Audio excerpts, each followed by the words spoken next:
बिस्मिल्लाहिर्रहमानिर्रहीम, अस्सलाम वालेकुम। मैं हूँ मरियात वसीर। वो शौहर होशियार हो जाएँ जो अपनी बीवी जो है उसको लड़ाई झगड़ा करके, मार-पीट करके घर से निकाल देते हैं और साल हर साल उनको खर्चा नहीं देते, वो अपने मेके में बैठी रहती हैं। इस पर सुप्रीम कोर्ट का एक बड़ा फ़ैसला आया है। फ़ैसला क्या है? एक शख्स की दरख्वास्त पर अपील पर ये फ़ैसला हुआ है। हमारे साथ सीनियर एडवोकेट सुप्रीम कोर्ट हैं, चौधरी नसीर कंबो। इस दरख्वास्त या इस फ़ैसले के जो आइनी और कानूनी पहलू हैं, उनके ऊपर वो बात करेंगे। नसीर साहब, ये सुप्रीम कोर्ट ने फ़ैसला किया है, इसके ऊपर जजमेंट तफ़सीली दी है, हाई कोर्ट से भी का फ़ैसला उन्होंने अपहेल्ड किया है। क्या इस फ़ैसले में चीज़ें सामने आई जो कानूनी निकात जिनके ऊपर अदालत ने ये फ़ैसला किया है, उन पर आप क्या कहें? जी, बिस्मिल्लाहिर्रहमानिर्रहीम। मैं समझता हूँ कि ये सुप्रीम कोर्ट ऑफ पाकिस्तान की एक लैंडमार्क जजमेंट है, जो कि Aslam Bhutta versus Shahnaz Akhtar title case का टाइटल था। और इसमें सुप्रीम कोर्ट का 3 रुकनी bench justice Shahid Waheed, justice Musarrat Hilali और जस्टिस नईम अख्तर अफ़गान का ये फुल बेंच का ये फ़ैसला है। और इस फ़ैसले में एक सवाल जो था फ़ॉरएवर तय कर दिया है सुप्रीम कोर्ट ऑफ पाकिस्तान ने। वो सवाल क्या था कि जब ख़वातीन पास्ट मेंटेनेंस लेने के लिए अदालतों का रुख करती, कि जब उनके शौहर जो है वो उनको उनके हाल पे छोड़ देते हैं, उनको खर्चा नहीं देते, वो अपने वालदैन के घर बैठी होती हैं, शौहर दूसरी शादियां कर लेते हैं, ये शौहर बैरून मुल्क चले जाते हैं और ख़वातीन को परसू नहीं करते, उनको मेंटेनेंस नहीं देते, तो उन ख़वातीन के लिए ये फ़ैसला जो है मैं समझता हूँ एक ताज़ा हवा का झोंका है।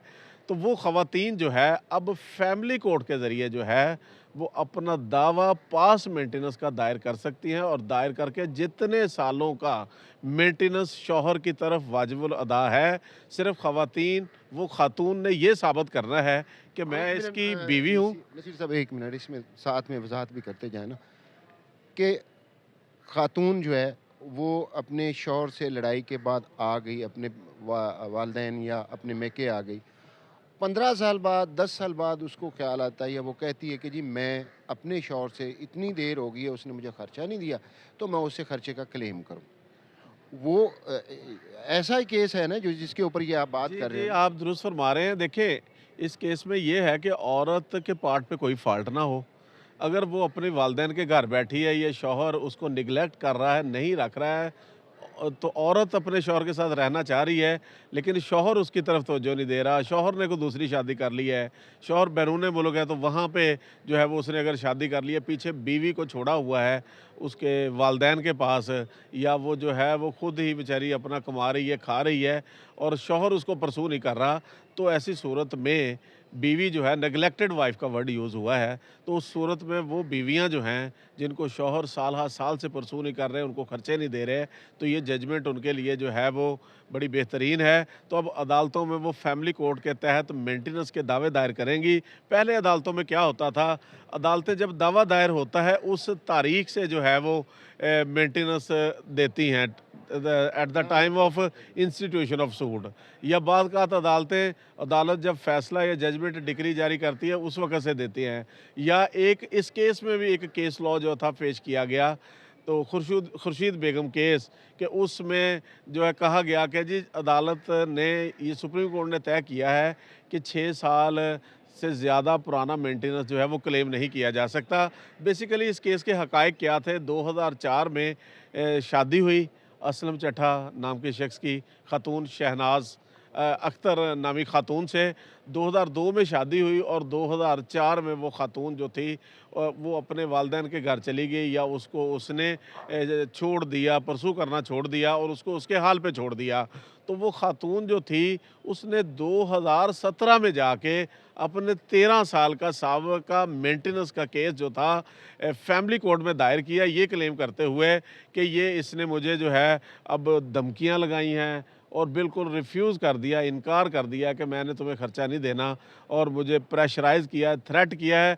तो वो ये वजह बना के कि अब मैं अदालत में आ गई हूँ, पहले तो मुझे उम्मीद थी कि शायद ये मेरा मेंटेनेंस दे दे। अब जब इसने साफ़ इनकार कर दिया, तो वो अदालत में उसने अपना दावा दायर कर दिया और अदालत से ये क्लेम किया कि मुझे इससे 50,000 रुपया पर मंथ जो है वो लेके दें। और अदालत ने, फैमिली कोर्ट ने जब केस का फ़ैसला किया, तो उसको 13 साल का खर्चा ही दिया, डिक्री किया, लेकिन यानी अदालत ने आपका हाँ साफ 2017 से पीछे यानी जून 2004 से जून 2004 से 2017 तक का, और जो केस अदालत में पेंडेंसी रही उस तक का, और जब तक वो शादी इंटैक्ट है वो मेंटेनेंस जो है वो उसको दिया 10,000 महीने से, और साथ 15% इजाफे का हुक्म सादर फरमाया, जिसके खिलाफ शौहर ने जो था फैमिली कोर्ट के फैसले के खिलाफ first appellate court district and session जज की कोर्ट में अपील दायर कर दी, और उस अपील में अदालत ने वो मेंटेनेंस बरकरार रखा, लेकिन उसकी जो टाइम की जो थी उसको जो है वो उसने अल्टर कर दिया, चेंज कर दिया, कि जो 2004 से उसको मेंटेनेंस पास्ट मेंटेनेंस दिया था, अदालत ने उसको चेंज करके कि जब दावा दायर हुआ है 2017 से उस वक़्त से उसको मेंटेनेंस दिया, जिसकी बाबत वो खातून लाहौर हाई कोर्ट में उसने रिट पिटीशन के ज़रिए, तो लाहौर हाई कोर्ट ने फैमिली कोर्ट का फ़ैसला बहाल कर दिया, जिस चीज़ को जो है वो बुनियाद बनाते हुए शौहर ने जो है वो सुप्रीम कोर्ट ऑफ पाकिस्तान में जो है वो अपील दायर कर दी कि जी फर्स्ट अपीलेट कोर्ट का फ़ैसला बहाल किया जाए, और उसमें उसने कहा कि जी कि मैं खर्चा देने के लिए तैयार हूँ साहब का, लेकिन मैं 6 साल तक की मुद्दत के अंदर का खर्चा जो है वो देने के लिए तैयार हूँ, और उसने एक केस था सुप्रीम कोर्ट का खुर्शीद बेगम केस, उस पे इन्हिसार किया। तो अब इन सारी चीज़ों को सामने रखते हुए सुप्रीम कोर्ट ऑफ पाकिस्तान ने लीव ग्रांट की, तो ये सवाल फार्मूलेट किया कि क्या पास्ट मेंटेनेंस जो है कि उसके रेट्रोस्पेक्टिव इफेक्ट जो है कि वो पास्ट मेंटेनेंस जो है वो रेट्रोस्पेक्टिव क्लेम जो है किस हद तक मिलना चाहिए। क्या 6 साल की जो बात कही गई है अपीलांट की तरफ से 6 साल से मिलना चाहिए, या जब दावा दायर होता है अदालत में दायरी से मिलना चाहिए, या जब से औरत क्लेम कर रही है उस वक़्त से मिलना चाहिए। तो इस चीज़ को अदालत ने डिटेल में जाके डिस्कस किया। अदालत ने इसमें जो है बड़ा वाज़ेह फ़रमाया कि जिस दिन शादी हो जाती है और निकाह नामा जो है वो मियाँ बीवी के दरमियान साइन हो जाता है, तो उस दिन से जो है वो औरत जो है वो मर्द की रिस्पॉन्सिबिलिटी बन जाती है, और उसको मेंटेन करना, खर्चा देना मर्द की रिस्पॉन्सिबिलिटी है, और अगर वो नहीं देता तो हर महीने उसके ज़ुम्मे कर्ज़ चढ़ रहा है। तो अब ये जो 6 साल वाली बात थी, इसको अदालत ने ऐसे डिटरमिन किया कि उस सवाल ये उठाया गया कि जी लिमिटेशन एक्ट 120 ये कहता है कि अगर किसी दावा दायर करने की लिमिटेशन ना हो तो लिमिटेशन कहता है कि 6 साल है।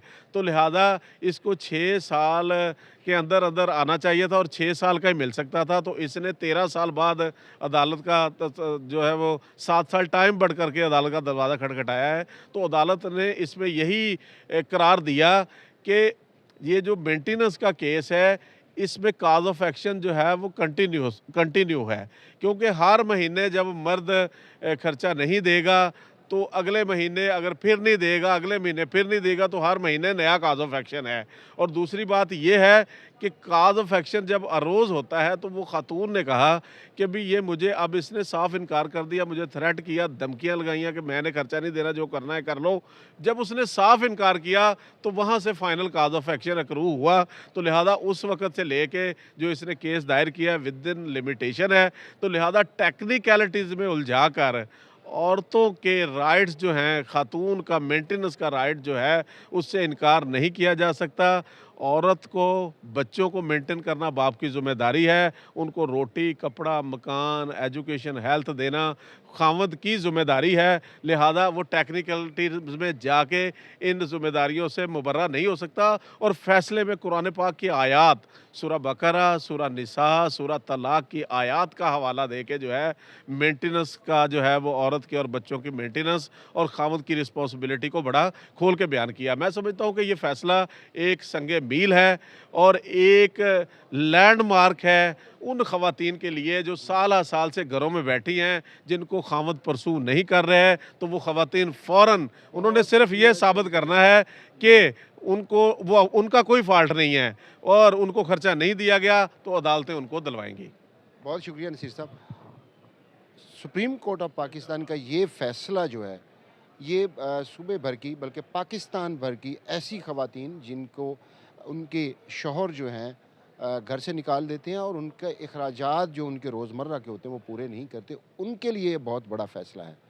अब कोई भी ऐसी खातून, कवानीन भी मौजूद हैं, कुरानी आयात भी मौजूद हैं, कोई भी खातून अगर ऐसा महसूस करती है कि उसके साथ ज़्यादती हो रही है, तो वो अदालत का दरवाज़ा खटखटा सकती है।